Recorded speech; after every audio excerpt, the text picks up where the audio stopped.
Hi, friends. I want to tell you about my newest book, Whose Permission Are You Waiting For? An Educator's Guide to Doing What You Love. Whenever I find myself answering the same questions over and over again, it usually means it's time to write down those responses as a resource. And this new book is born from conversations with high-achieving educators just like you. Just like you and me, we all run into hard decisions, career choices, navigating complex situations. Where do we turn to determine whether or not we're moving in the right direction? Whose Permission Are You Waiting For? An Educator's Guide to Doing What You Love is a 20-chapter book guiding you through the stories, insights, research, reflections, and applications for your way forward. Pick up your copy today for coaching on your leadership road ahead. You can find Whose Permission Are You Waiting For? An Educator's Guide to Doing What You Love at my website at williamdparker.com/books or wherever you purchase your books. You're listening to Encore Friday, a Principal Matters podcast production. Principal Matters Podcast, episode 270.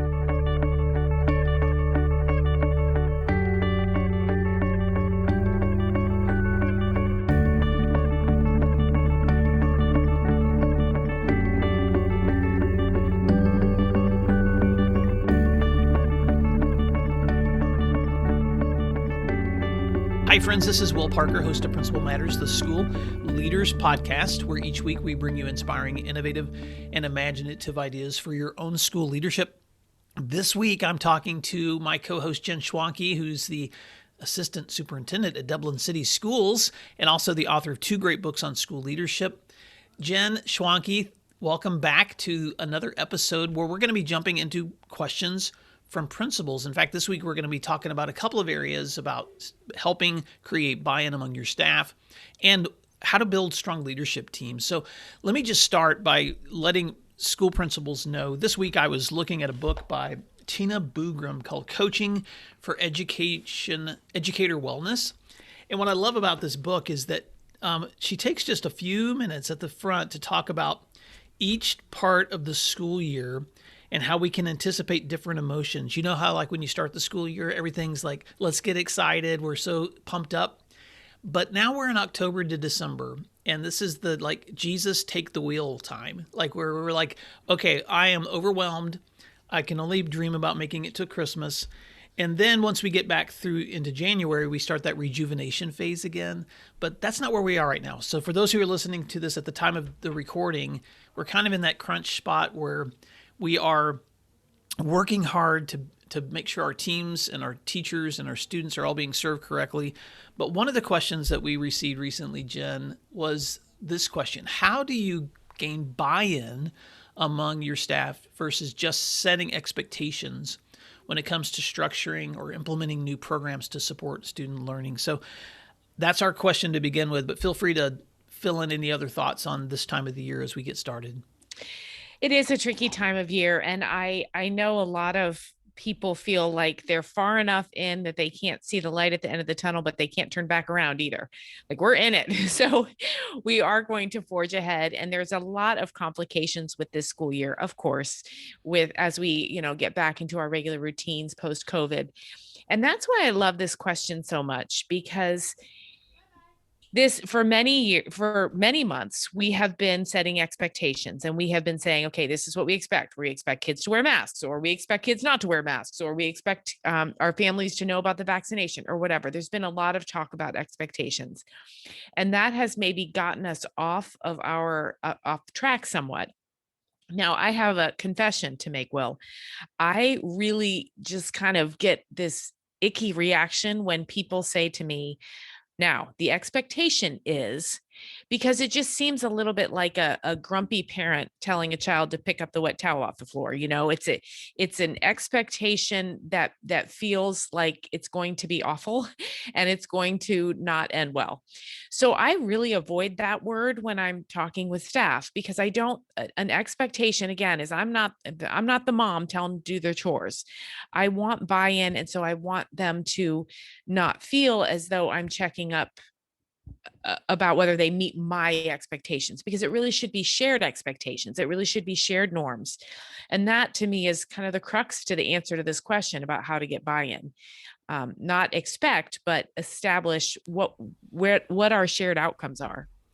Yeah, and I hear the tension in that question, the difference Yes, between buy-in and just setting expectations, because I think the question leads to that tension between leadership and management, because exactly. often you hear people saying, I don't want a manager, I want a leader. And I have to always pause and say, well, actually, you're going to probably have to be both. Yes, Because in order to run a successful school, or to run a place where parents want to drop off their kids each day, and where teachers want to teach, and where you want to be, you're going to have expectations, and right, you're going to have calendars, and you're going to have norms that are set. But that's different right. than leadership and buy-in, because managers can organize things, but leaders can actually, well, let's talk about that. What's the difference, Right. Jen, for you between buy-in and just setting expectations? Well, and I'm glad you said that, because there are things that as leaders and as managers, we have to expect. We have to expect that people will show up on time. We have to expect that they will be ready to be on for their students.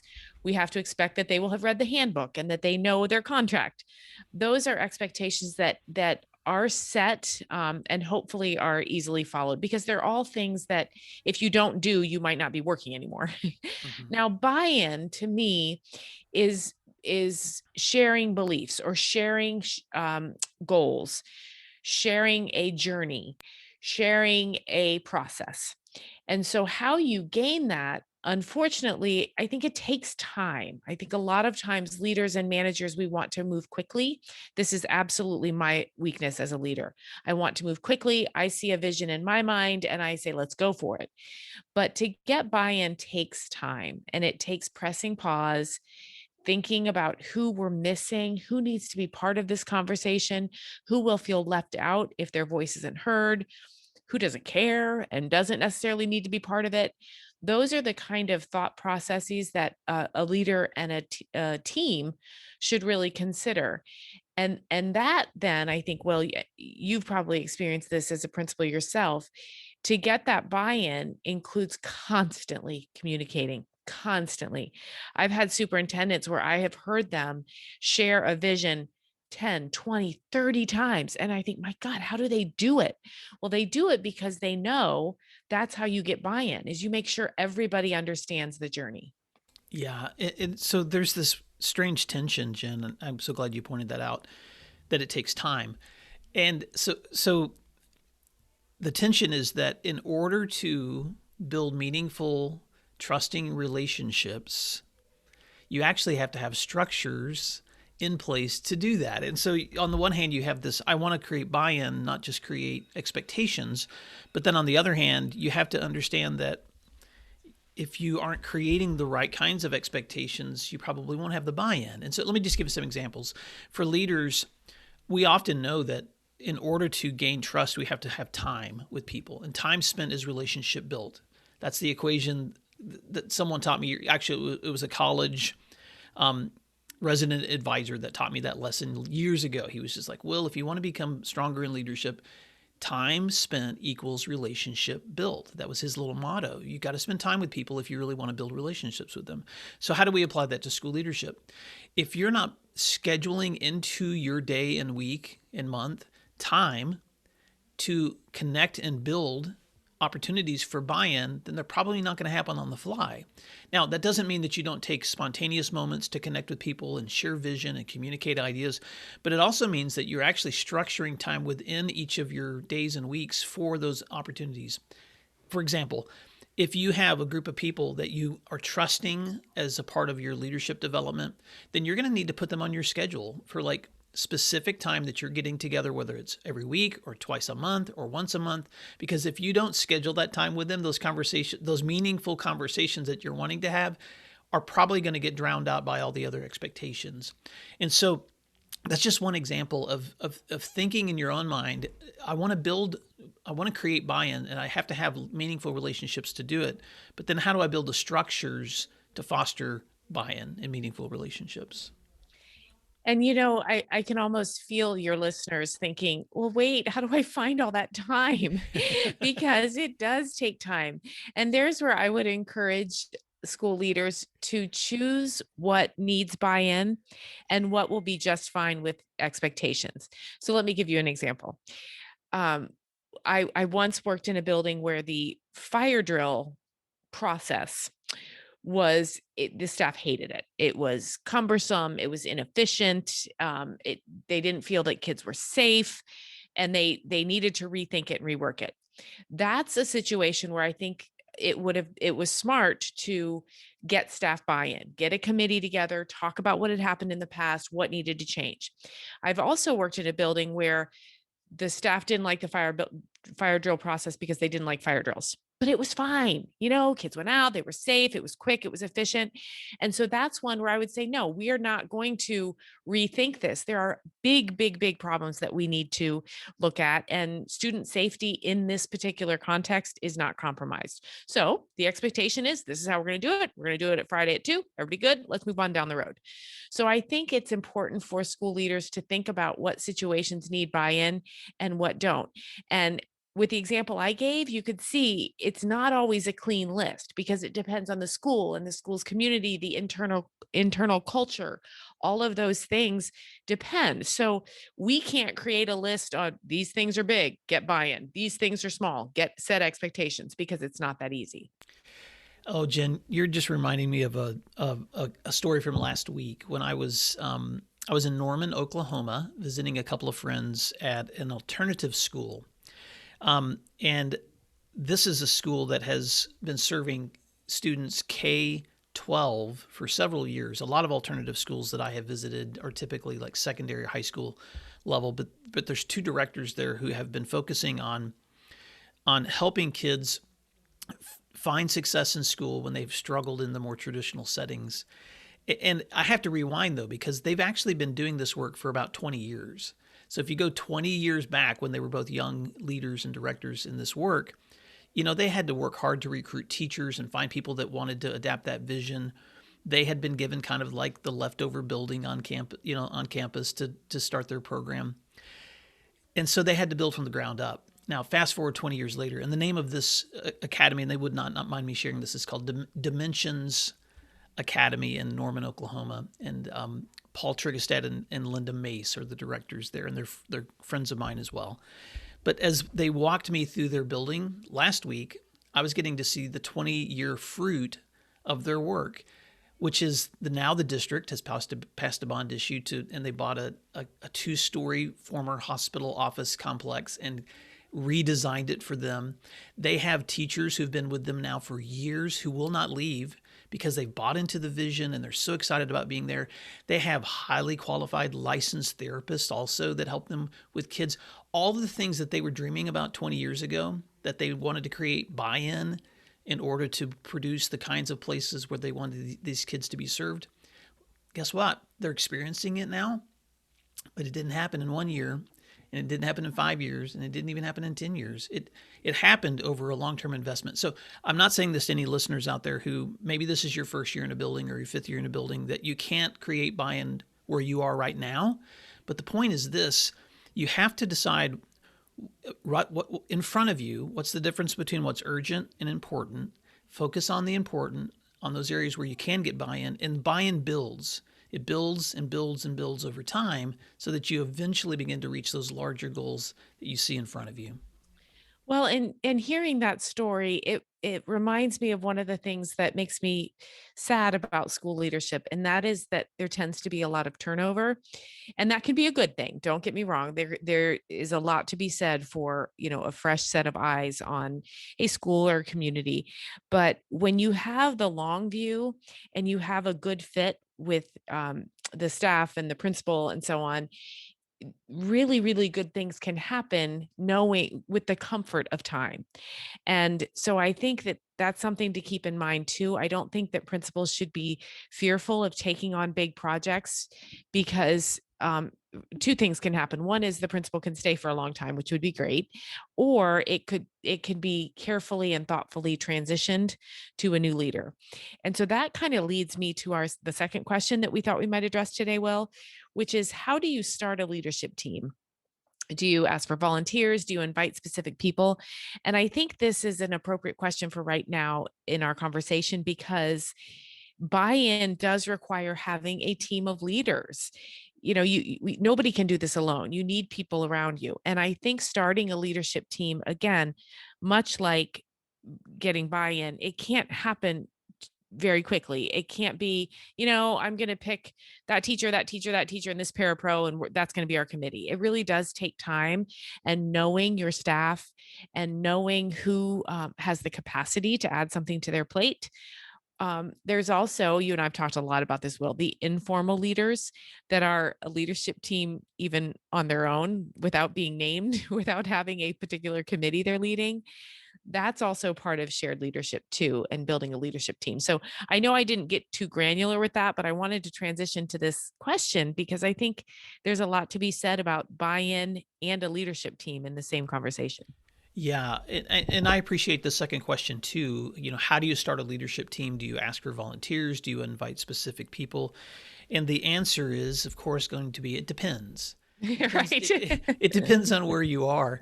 And Jen, a couple of weeks ago, I had the opportunity to interview Enid Lee, who is a equity and anti-racist specialist for schools, and she's been doing this work literally. She's been teaching since 1967. And so she's been doing this kind of work since the 80s. And so she's have just decades of experience of working with schools at all levels and all grade levels. And so her motto is build on strengths. So when you're stepping into a situation to ask how can I grow here, or what should I be doing here? And in this case, how do I build a leadership team? Her advice would be, first look for your strengths. What already exists that might be a strong foundation for you to build on. And so when I think about building leadership teams, I just first have to ask the leader what already exists. You might already have structures that you've inherited as you walk in, and those structures might be faulty. There may be people sitting on those teams that just aren't contributing very positively to the school, but you actually may have people that sit on those teams that have a long history and a lot of institutional knowledge. And if you can gain their trust, could really provide some perspective on where you can grow. I'll give a couple of examples. When I was at the high school level, I was in schools that already had structures set up with secondary department chairs as a part of a leadership team. And we maintained that traditional leadership team structure because they all had perspectives within their department areas that were really helpful for us when it came to instruction. But one of the other assistant principals on our team did something I thought that was really creative with the permission of the other leaders. She opened an invitation to leadership conversations. So once a month, she would host a meeting at the library after school for just leadership conversations. And it was open to anyone within the school who just wanted to come in and talk about concerns and challenges or opportunities and just dream together. And what we found was she would go to those meetings, and often I would go with her, and we would hear things in those meetings that weren't being said within those department chair meetings, but could feed into those. And sometimes the department chair folks would come to those leadership meetings too, because they liked the sense of being in the formal setting with their department chair friends, but they also liked that more informal setting where they could just brainstorm and be creative and invite younger voices that weren't necessarily involved as well.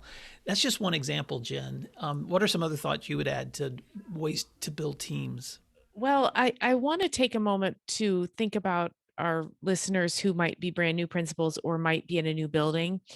And again, I think there's a lot of value in pausing, looking at existing structures like you just spoke about, and seeing how they can carry you through until you have time to really evaluate the strengths of your staff and individual staff members. I once worked in a building where there was a principal leadership team, and it had been the exact same structure for a long, long time.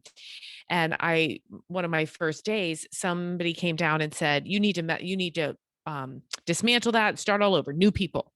And by some little voice in the back of my head said, yeah, don't do that yet. That's one person telling you that this isn't working. You got to wait and see. And I'm so glad I did, because I kept that leadership team intact for the year. And that gave me time to see if there were flaws and to see if the whole thing just needed dismantled, or if maybe just one or two people needed to be shifted in or out. And I think what that did, the fact that I was willing to hold back on one loud minority voice and see for myself that was really what I was hired to do, right? I was hired to evaluate the situation and make a good decision. And when I did that, I think I got a lot of trust built. And there I'm going to tie that back to the buy-in again. If staff begin to really trust their leader, then buy-in is a lot easier. And they begin to trust their leader when they see decisions being made carefully, thoughtfully, with fidelity, without haste. And they begin to get a feeling that it's going to be okay because my leader is going to think things through. And I might not always love the decisions that the leader makes or that the leadership team makes, but I will know they were done thoughtfully. And so to me, I think there's an instinct sometimes, especially for new principals, but also all of us really, there's an instinct to blow things up, start over, get different people in there, get different voices. And of course, there's value in that, but existing structures are there for a reason. And it just takes time to think through what needs to change. I have a good friend. She was leading a middle school and several years ago, and she had put together her first guiding coalition as a way to kind of re-examine the structures of her school. And a lot of those ideas she gained from some of the training that Solution Tree does. And I was just looking, Jen, at a new book that I have not purchased yet. It just came out this month called Powerful Guiding Coalitions by Bill Hall. It's a Solution Tree Press book. And so listeners, I'll provide a link to that as well. But, there's a lot of wisdom out there on ways that you can begin to rally people around you.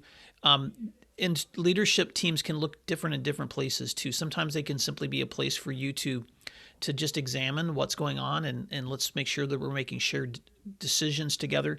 Sometimes it can be a place where you're creating norms, where that guiding coalition is literally taking the different parts of the calendar each year and determining what are the goals and the visions going to be and how we're going to implement things.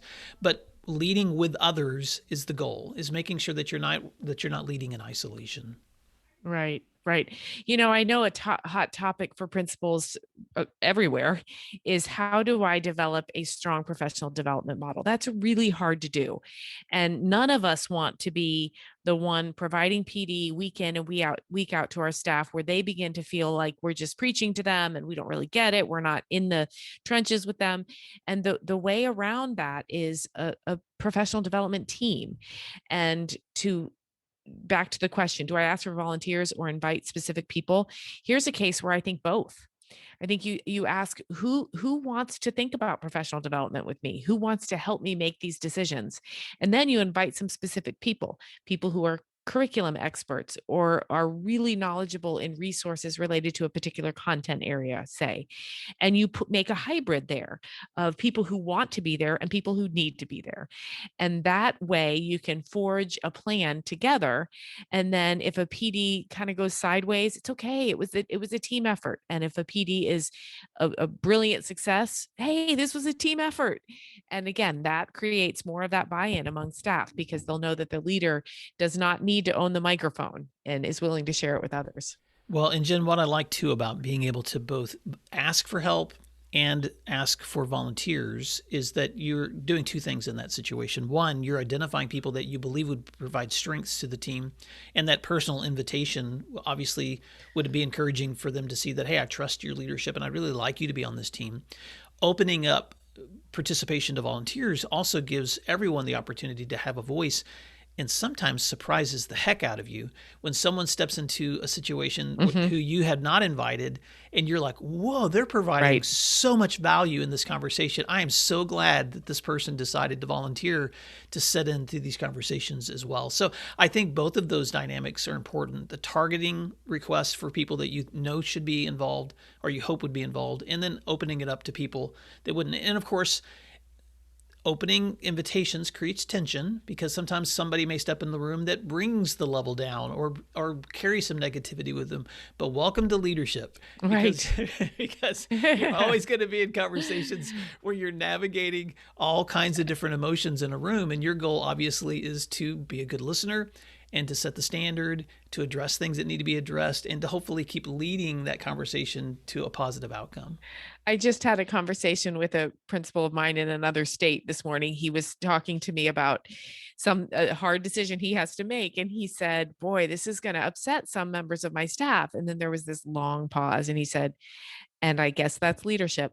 And I said, that's exactly what it is. He was looking in a mirror and realizing that it was not going to be an easy sell, but he really truly felt that it was the best thing. It was related to student safety. I said, you're doing the right thing. And yeah, that's leadership. It's going to sometimes be a little uncomfortable. It is. Well, Jen, as we wrap up this episode, I just want to remind Principal Matters listeners that as you are leading and trying to create buy-in among your staff, trying to set strong expectations, thinking about how to build leadership among the people within your buildings, remember that the goal is not perfection. The goal is growth. And as you step in each day and you're putting out the fires of leadership and trying to link arms with the people on your teams who can help you accomplish your goals, just remember you are always better with others. I've said this so many times, Jen, but the smartest person in the room is the room. And so the more that we can invite others into the conversations of our leadership and share those decisions with them, the better our schools are going to be because of it too. Jen, any closing thoughts? And I also want to ask you as we're wrapping up for just a quick little update, because I know you did a presentation recently for ASCD. And so any updates from your recent outreaches, and how can folks stay connected with you? Yeah, no real updates. It was a great conference as always, hosted by ASCD, and they're still doing virtual conferences. So the links, I believe, are still available. You'll have to check the ASCD website. And then if anyone needs to get in touch with me, you can do that through Will or through my website, jenschwanke.com. Awesome. And Principal Matters listeners, if anyone is in the Alabama area, I'm going to be speaking at a leadership conference with CLAS class leaders that are leading a principals conference on November the 8th. And I would love to connect with any Alabama leaders that are in that area. If you have a chance to catch this episode before then. Well, Jen Schwanke, thank you so much for the leadership you provide for your schools, but also for the voice that you provide to leaders in this room too. I was just on a call last week with a listener who was just going on and on about how much joy she gets listening to your input. And so thank you for taking the time to speak to Principal Matters listeners. And Principal Matters listeners, thank you for doing what matters. And we'll talk to you next week. Thanks, everyone. We'll talk soon. Thank you for listening to today's episode of Principal Matters, the School Leaders Podcast. If you enjoyed the show, would you take a moment and like, share, subscribe, or leave us a review? In fact, if you share it out with a friend, even more people can become a part of these conversations. Sign up for our newsletter at williambparker.com for even more free resources. And don't forget to check out our website to learn more about our books, professional development offerings, Grow Academies, masterminds, executive coaching, and keynote presentations. Wow, let's keep learning together. And thank you for doing what matters. Encore Friday.